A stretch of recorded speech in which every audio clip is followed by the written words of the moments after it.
We're visiting today a Ute village on the Uncompahgre Plateau in western Colorado. This is a Ute tipi village made up of small tipis. There's 6 of them.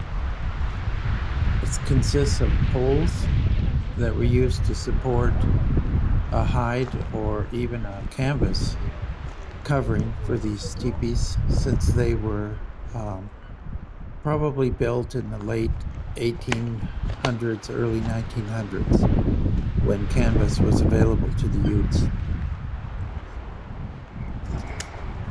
We first visited this site about 10 years ago to redocument it. It had been previously recorded in the 1980s by the Bureau of Land Management, who were apparently led to the site by cowboys working in the area. So we redocumented this site as part of a State Historical Fund grant from History Colorado. A few years ago, we revisited this site as part of a Ute STEM project, where we brought Ute students and Ute cultural members into the area. This particular structure was probably built to house a small animal, probably a dog. You can see that they placed some larger limbs around this thing, and had one standing pole that possibly was used for a canvas cover.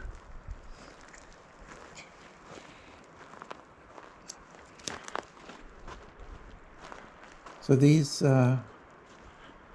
teepee structures are situated in a pinyon and juniper forest at its upper reaches, and adjacent to or within the lower reaches of the brush zone.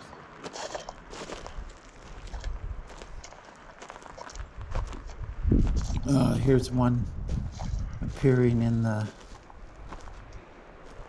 trees. This one is clearly leaning up against the tree, which was a common practice.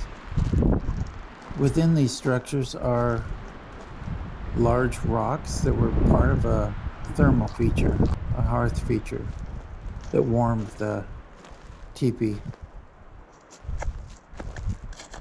Over here is a lean-to, which again was probably used to protect a dog, most likely.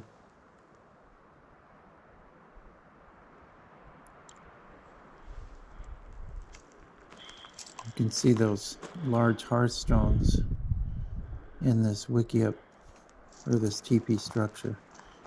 There are several conical lodges that the Utes employed. This is a smaller teepee type conical lodge, and then yet smaller are what we are calling wickiups, which are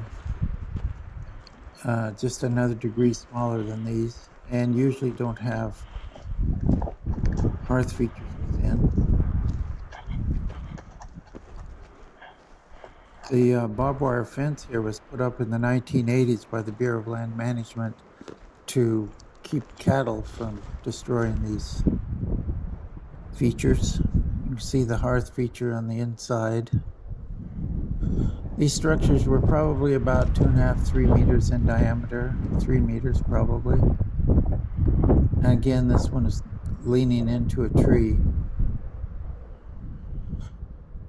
When we first revisited this site about 10 years ago, that pinyon tree that's fallen over was standing, and you can see that long pole was stretched horizontally at about 8 to 10 feet in these pinyon trees to hang deer or elk to cool out.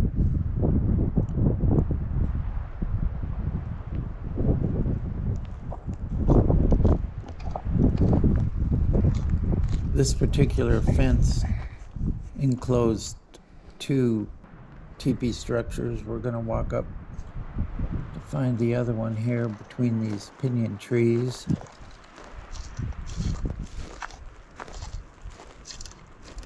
It's a bit breezy today. There it is. When we're approaching this, you can see a long pole. This was probably used for the doorway, and also potentially used as a utility pole where they hung items out to dry or air out, or like horse blankets or other clothing. There you can see the large rocks that form the hearth feature. So if they're employing these hearth features, they were probably up here in the cool fall weather, probably hunting and also to gather like service berries or choke cherries from the brush zone.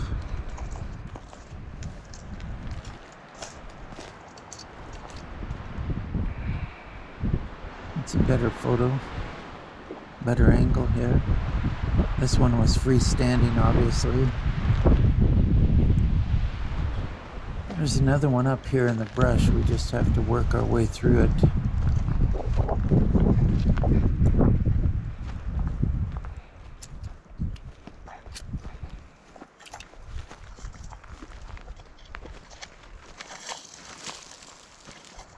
The State Historical Fund has funded us with several grants to record wiki-ups and other archaeological sites in western Colorado. You can look for these on our DARG website, DARG.org, dargnet.org, dargnet.org.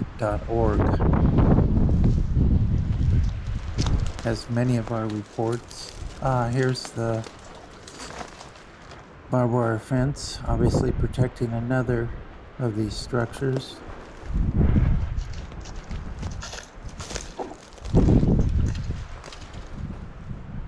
This one is in not so good of shape. You can see the pole is leaning, starting to break. It was again another freestanding structure, but obviously deteriorating. There's one more of these structures nearby. I'm gonna walk over to those. To that one, I mean. Again, you can see the long pole in front.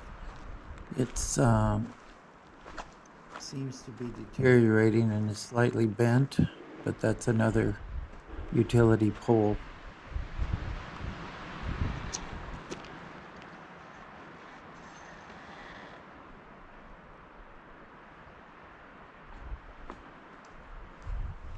These structures are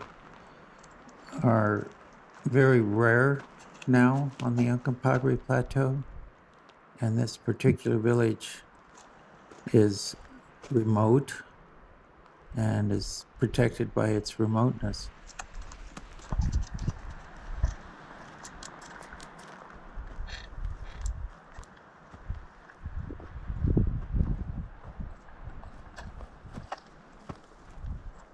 We've revisited earlier recordings of wiki-up villages on the Uncompahgre that are completely gone because of the close access and possibly from their age and deterioration.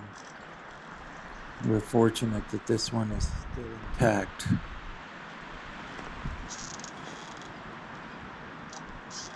Now that concludes our walk through the village, and we have to hike back.